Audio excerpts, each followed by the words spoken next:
Hey guys, just taking a breather since there's been no crime for me to fight.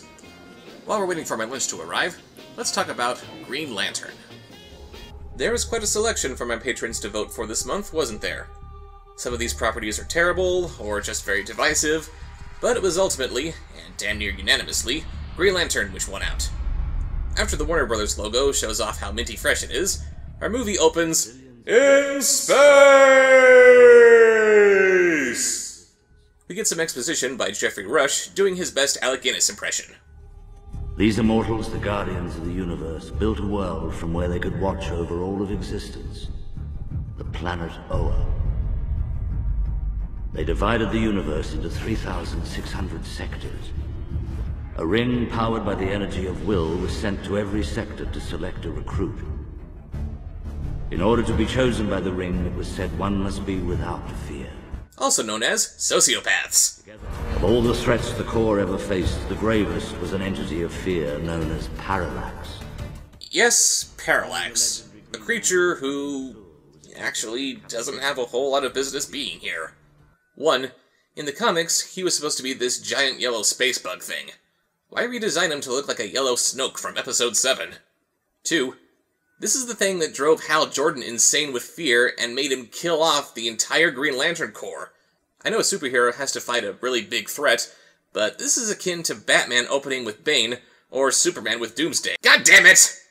After the exposition dump, we cut to a couple of aliens on a faraway planet who... Ah! Too loud, movie! This may seem like the pot calling the kettle black, but learn how to mix! Not only is the action ridiculously loud, but the dialogue is equally and inversely quiet. Why is it that every movie and TV show has to do that these days?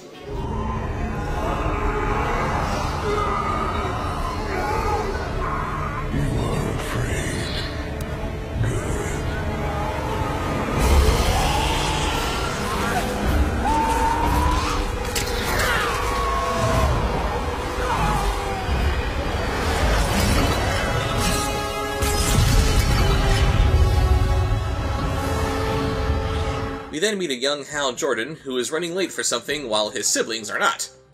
It would also appear as though Hal is liked by all the kids at school. Instant comic book reader turnoff? How do we identify with someone who's popular?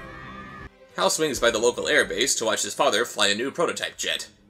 He meets up with his obvious future girlfriend and obvious future arch-nemesis. Then the test begins. But the jet then explodes before it can barely get off the ground, turning this trial run into an air show of horror. I'm making a note here. Huge success. We then see fabled Green Lantern Abin Sur en route to evacuate a nearby planet, when his fellow Lantern, Sinestro, played by Mark Strong, calls him up to say that the planet has been destroyed by something using yellow energy. Yep, Hal Jordan's most recognizable enemy used to be a Green Lantern himself, similar to how one of Batman's closest friends was Gotham's DA. Too bad we're probably never going to see a Lantern movie with the same kind of tragic writing that we see in Batman, the Animated Series, or The Dark Knight. Oh, look at that. They can make light constructs out of the power of their minds, but their communications are no more advanced than Skype. Parallax shows up and Abin Sur manages to escape. Then we jump back to Hal, all grown up, now played by R.I.P.D. survivor Ryan Reynolds. So, he was popular as a kid. Now he's driving what looks like a classic Camaro. We're not off to a good start here, movie. Are you trying to make me hate him? The constant magic hour lighting isn't helping either. It's bad enough that Michael Bay exists without you trying to copy his style. Hal demonstrates the abilities of a couple new drones, which are apparently very strategic thinkers. Naturally, such amazing advances in technology with all kinds of horrific implications to be explored will only be reduced to a very lame Chekhov's gun later in the movie.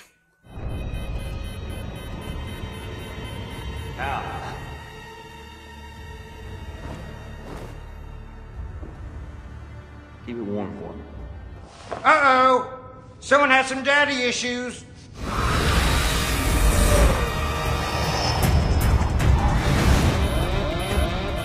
Eyeballs are below 10,000 AGL. Spin is unrecoverable. Eject! You're not scared, are you, Dad? Let's just say it's my job not to be. What was even the point of that opening sequence when this little flashback tells us everything that we need to know? After he gets chewed out by his superiors for breaking their new toys, and by his kinda sorta girlfriend Carol for pointlessly putting his life in danger, he rushes to his nephew's birthday party so we can get some generic character development to make him more appealing to us. Or maybe he's actually saying something important. How the hell are we supposed to know? Turn up the damn volume! Meanwhile, a fatally wounded Abin Sur has crashed on Earth, that sure was convenient, and he sends out a little green bubble to find him a worthy successor. Uh-oh, Hal just swallowed a Transformer spark. He's gonna turn into Starscream! Good to know the Power Rings are polite when seeking out their new bearers. Why else would it wait for their conversation to be over before taking Hal to Abin?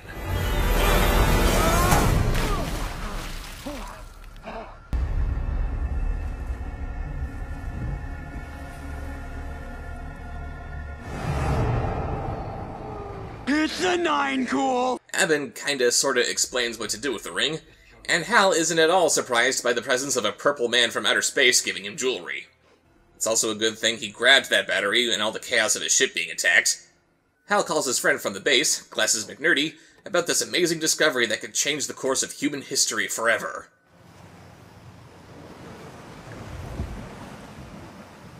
Is that a spaceship? Yeah, It's real? it's real. Wow, we just discovered alien life. Isn't that neat?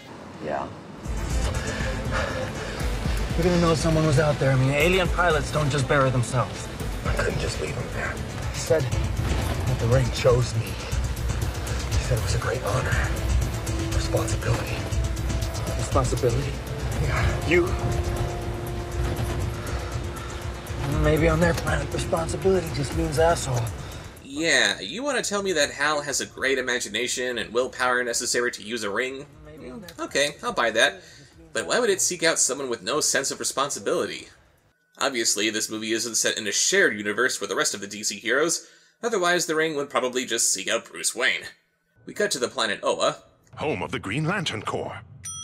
where Sinestro discusses Parallax's escape with the Guardians of the Universe. 4 of my Lantern brothers killed. The inhabitants of 2 worlds annihilated by an unknown enemy. An enemy that possesses the yellow power of fear. According to Abin Sur's last transmission, he seemed to know what it was. His only words were, "It's Parallax." We are aware of the threat. We are assessing the situation. Let me take the fight to this new enemy. There is much of which you are not aware, Sinestro. If the danger is as great as we suspect... What are you saying? You believe this enemy can defeat us? Well, you did just report that this thing killed 4 Lanterns, so... Back on Earth, Hal's little school friend Hector Hammond is abducted by the last person in the DC universe who should be allowed to carry a badge, Amanda Waller. Before bringing the Suicide Squad together, apparently she invented the Stargate. She and her government spooks have gathered the remains of Abin Sur, and she wants Hammond to perform the autopsy. Of course, she seeks out this guy to do it because... Anyway, he examines the body, carrying out a button for how he was infected with a little bit of parallax. This could completely change the way that the world views itself. You imagine the way that the public will react to this? But I know that that won't happen. I do. Like yourself, Doctor, I'm a seeker of truth. But the people who pay for facilities like this have other priorities and the power to enforce them. So I keep it a secret. People like us have to work within the system, Doctor. We do the best we can. Which is why I'm going to recruit a team of supercriminals to do our dirty work while we can maintain deniability. Hey, what? Meanwhile, at the bar where James Tiberius Kirk was discovered, Hal and Carol patch things up. Oh, yeah. Come on now. Oh, yeah, let's go. Dance with me. No.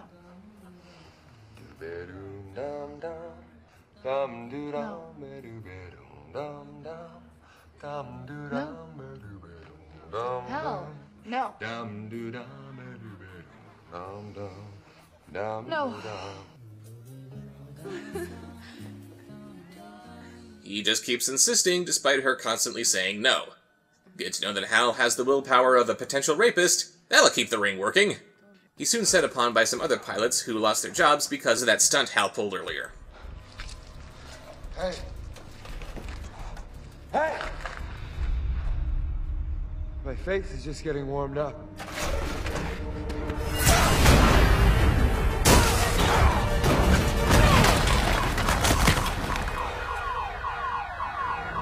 Ironically, showing Carol this giant fist would have made her a lot more agreeable. Hal gets beamed to Oa, revealed as the new Green Lantern. And to be perfectly honest, I can appreciate what the movie wants to do with this costume here. Since the costume is a light construct, just like everything else that comes from the ring, making the costume completely CGI does work in that it looks like it's just made of light. But the mask? Come on, I've made more Lantern-accurate masks out of those little paper masks from Party City. A lot of people similarly complain about the CGI in general. To me, this just looks like Asgard. What's so terrible about this? Hal then meets Lanterns Tomar-Re and Kilowog, played by Jeffrey Rush and Michael Clark Duncan, respectively. Aside from showing up again in the finale, this will be the only time we see these characters. What a waste. He does a little training with Sinestro, where they dabble in a little swordplay for some reason. Why did Hal choose swords as their weapon of choice? When did we ever see him use a sword? I know I made a joke with this Robot Chicken clip earlier, but seriously, wouldn't it make more sense if Sinestro made the first strike with a weapon of his choosing, and Hal would have to imagine which countermeasure would be the most appropriate? Begin! Cool, I dodged it! Protect me, Selena Gomez! I meant weapons, you poser! Later, Sinestro has a meeting with the Guardians about the possibility of exploiting a new power source to deal with the increasingly unstoppable Parallax. Will has always been our sole weapon against the forces of darkness in the universe. But as that power began to seem insufficient, a great debate arose among us. Should we exploit another source of power? One we had long since sworn should never be used. Fear. But the power of fear was too unpredictable. Wow. Okay then. The movie plainly says why Batman can't be a Green Lantern. I'm impressed. Hal goes back to Earth, unconvinced that he's Green Lantern material, but he gets to prove his mettle when Hammond, thanks to that bit of parallax running through his veins, ruins a party that Carol's father is throwing.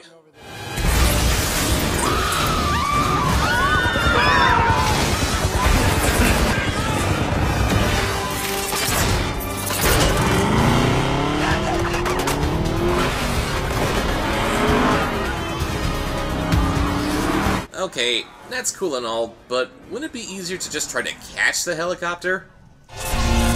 Time out! So Hal saves the day, and we later see Hammond suffering some worse side effects than telekinesis.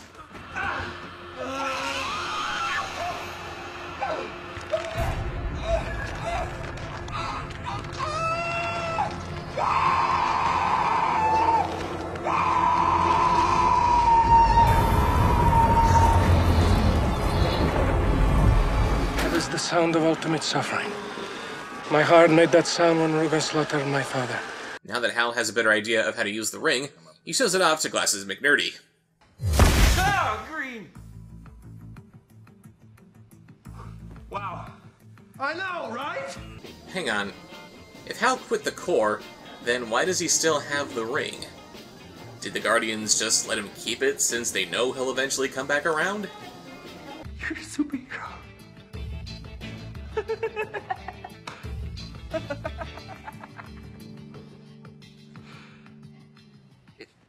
Don't they always get the girl? Clearly, this guy has never read a comic book in his life. Superheroes can get a little action here and there, but anything beyond that just leads to her turning into a woman in a refrigerator. Later at Carol's place... Evening, ma'am. Didn't get a chance to say goodbye. Batman, get out of here. Let Lantern have his own movie. You saved my life. You saved all of our lives. That was a very...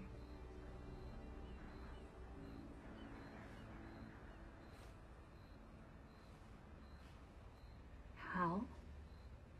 Miss? Hal? Oh my god. Oh my god. Oh my god, Hal! How did you know it was me? What do you mean? I've known you my whole life. I've seen you naked. You don't... don't think I would recognize you because I can't see your cheekbones? Yeah, pretty poor planning on your part, Hal.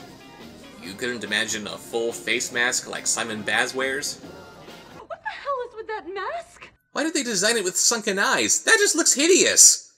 So he explains what his Green Lantern-y deal is. So it all works because of this magic ring? No, there's no such thing as magic. So no chance for a Zatanna movie, huh? Lame. Hammond makes the discovery that his blood is infected with cheese puffs, and Waller takes him back to their secret underground lab to conduct some tests.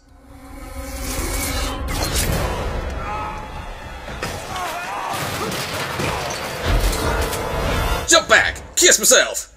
Hal shows up to stop him, but their fight alerts Parallax to the presence of Abinsur's ring on Earth, so he's off to deal with the ring that put him away in the first place. Similarly, Hal knows that Parallax is coming, but he doesn't think he's up to snuff. The one thing that a Green Lantern is supposed to be is fearless. Fearless is the job description. That isn't me. So you're just gonna walk away again? Explain this to me, Hal. Please explain to me just once why. Because I'm afraid! Yeah. He's been walking away from things his entire life. Why is this so surprising to you? You don't think your dad ever felt afraid? If he did, he'd figure out some way to beat it. Yeah, well, there's a word for that. Courage. Carol's little pep talk is enough to get Hal out of his rut, and he goes back to Oa to get some help from the other Lanterns before they have a chance to use a new power ring made of yellow energy against Parallax. Unfortunately, Hal is on his own because they think Earth is a lost cause. He flies back to Earth on his own and finds Hammond holding Carol hostage. Was he waiting here for hours and hours, just hoping that Hal might show up? He offers to give Hammond the ring if he lets Carol go, which he does.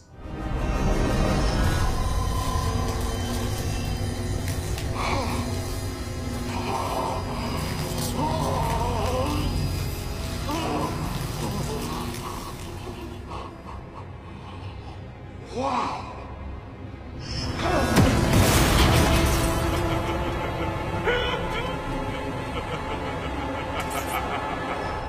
Now bring her down.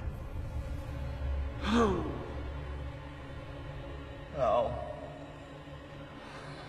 I lied.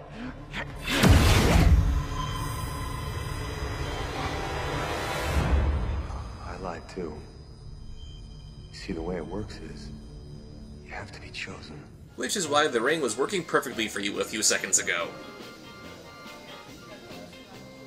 Then Parallax shows up to rain some doom upon the world.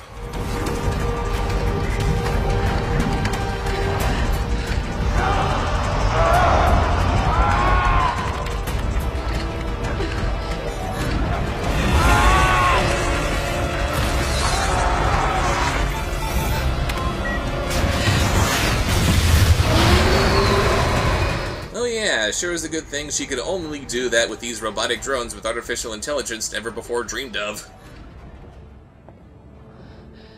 You can never beat this. You'll die. At least I can get it away from here. How do you think you're gonna do that? I don't know. I don't know. It looks simple enough. Encase it in a big green bubble and throw it into the sun. It's worked before.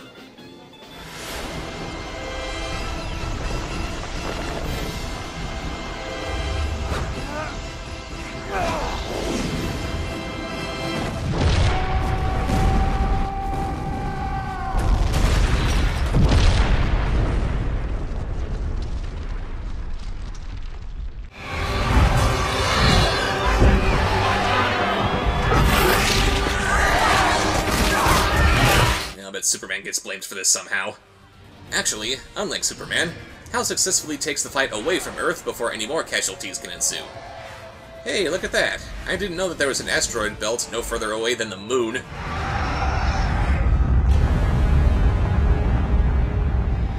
bigger you are, the faster you burn. No, not really. If you're gonna burn something with a magnifying glass, I think you're better off doing it with ants than elephants.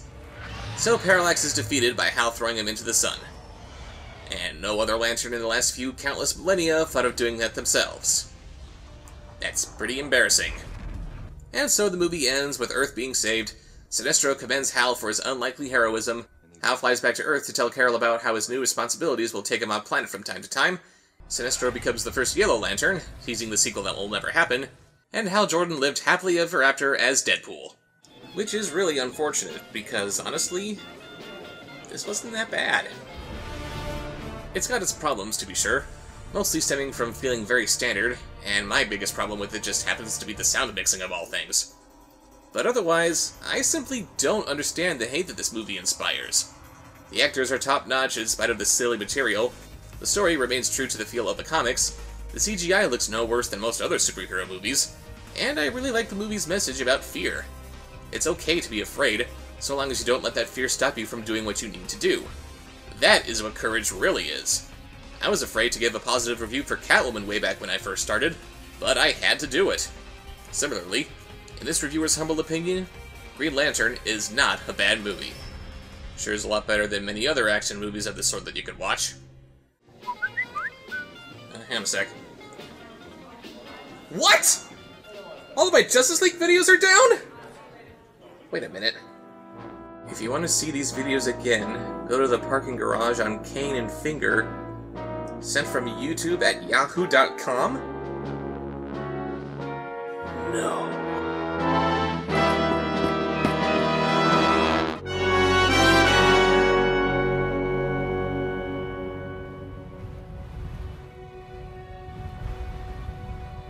Alright, you have my attention. Release the strike on my channel and give me my videos back. Savage. Ah, so glad you got my email, Bob Show. Thank you for joining me at my little live stream here. You know you're not gonna get away with this. How can you claim copyright infringement on something that isn't even yours? Because you broke the law. Every time someone reviews a movie, they're stealing from that movie. And don't tell me that you didn't know you were breaking the law, cause ignorant of the law is no excuse. Ignorant of the law? Reviewing movies is protected by fair use. How many times do we have to tell you that? Ha! Fair use. Probably something dreamed up by some 13-year-old punk on the internet. You just can't face it, can you? You've lost, Savage. I've gone up against bullies before, and I've beaten them all. The Asylum, 20th Century Fox, a zombie Sith Lord, Unicron. I've beaten them all, and I will triumph over you. Again. Oh no, not this time. I've been following you for a while now. Bomb Show saves the reviewers. Very cute. Well, you know what? I'm gonna give you the chance to do that very thing. What are you talking about? At this very moment, a satellite with a powerful laser is hovering over us in orbit. One little touch of this here button, and I fry every lying punk troll who ever said anything bad about me or my movies. What? How could you possibly have access to something like that? It's simple. I've been working in Hollywood for over 20 years now.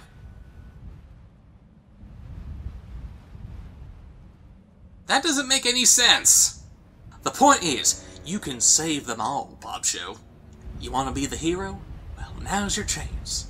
All you have to do is take a seat, and in front of a live streaming audience, apologize for what you said about my movie.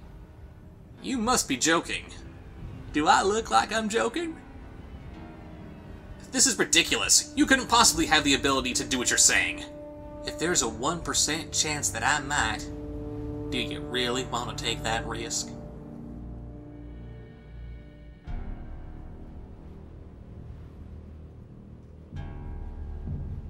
Sit down!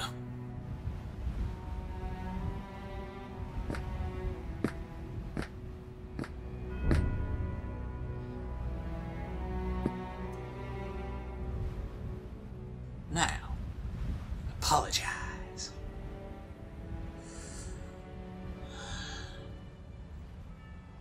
Ladies and gentlemen, my name is Bob Show. A few months ago, I did a review on Cool Cat Saves the Kids. In it, I said some things that were not exactly kind, and for that, I am sorry. But I'm not sorry for saying what I said about the movie. It was badly made in every respect.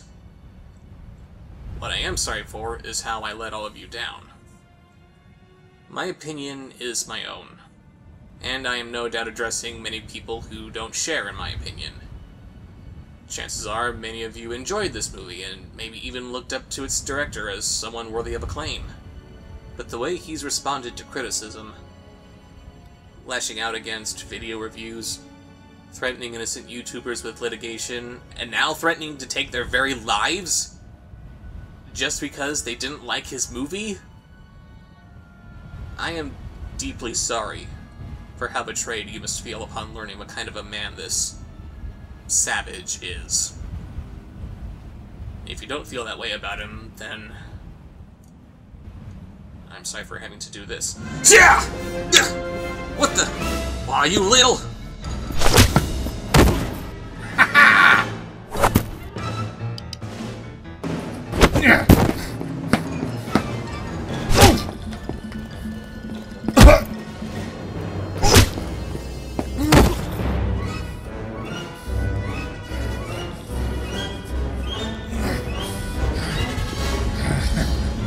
Sorry, punk.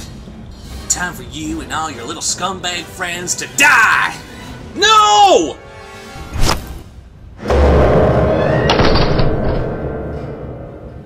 What the hell's that? I'm Brandon Croker. I'm a reviewer, and my voice will be heard. What is this? I am Archer Slambam. I am a reviewer, and my voice will be heard. I'm Andrew Brown of Mortified Productions. I'm a reviewer, and my voice will be heard. How are you doing that? My name is Brian Clayton. I'm a reviewer, and my voice will be heard. My name is Josiah Clark. I'm a reviewer, and my voice will be heard. I'm Stupid Moose, and I'm a reviewer, and my voice will be heard. I'm Fedora. I'm a reviewer, and my voice will be heard. I am Raven Fox. I'm a reviewer, and my voice will be heard. My name is Bob Show. I'm a reviewer, and my voice will be heard. Ah! You know, Savage, I think we're all pretty sick of your strikes against us. How's this for a strike?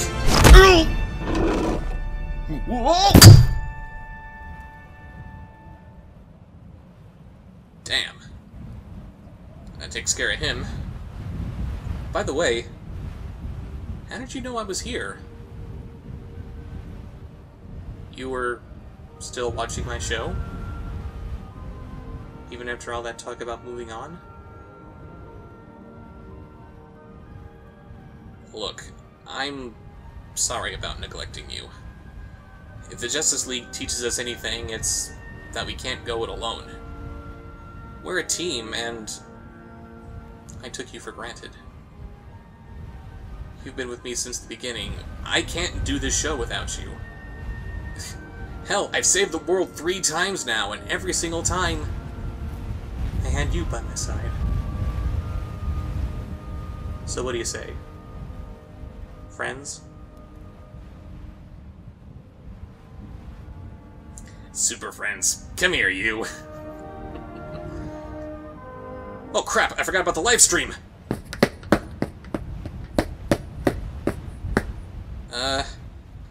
Hey everybody. I'm sorry you had to see that. I guess I should probably call an ambulance, Oh. I see that somebody in channel already has. Thank you. Huh? Look at what? Oh, you're right, there is something up on the media player. Happy Wolf eats a sandwich?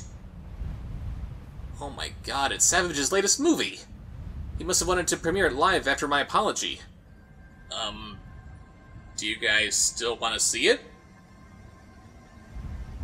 Yeah? Great. Let's play it.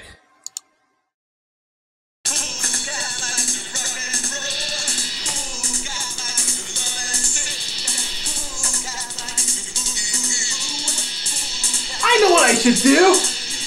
I'm gonna make me some sandwiches!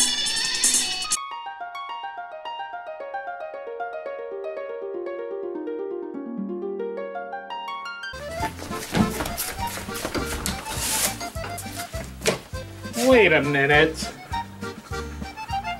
Why the hell did I come out here?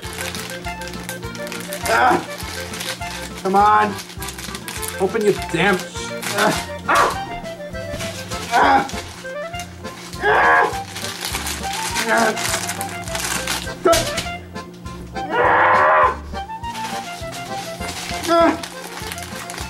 Open!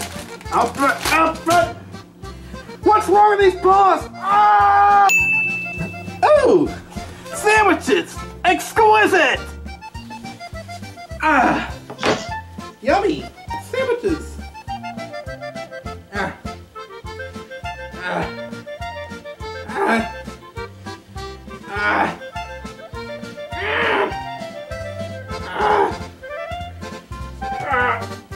Come on! How do I eat this thing? Hey, you fuzzy Whoa! little Identify bum- yourself! Bill Cosby? What are you doing here? Well, I was just in the neighborhood looking through your garbage can outside, and I heard you through your escapades talk about making sandwiches. So, you were digging through my... Why did you break into my house? What's so damn important? Well, of all people, you should know that all sandwiches go good with a button pop for dessert.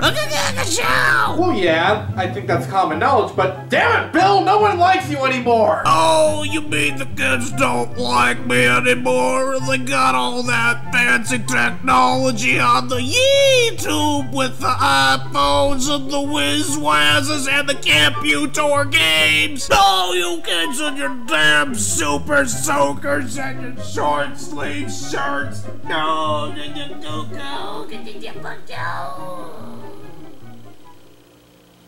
What the hell just... Do you like the chocolate vanilla swirl?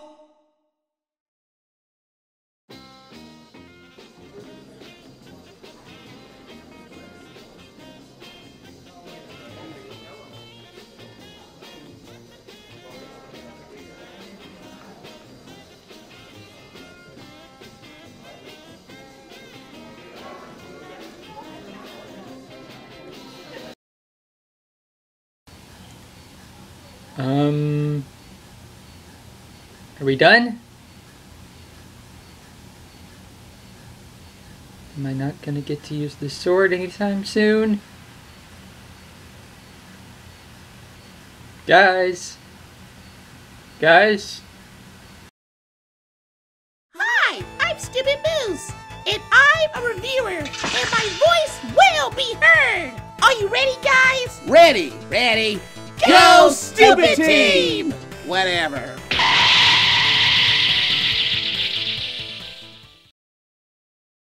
I'm Fedora. I'm a reviewer, and my voice will be heard.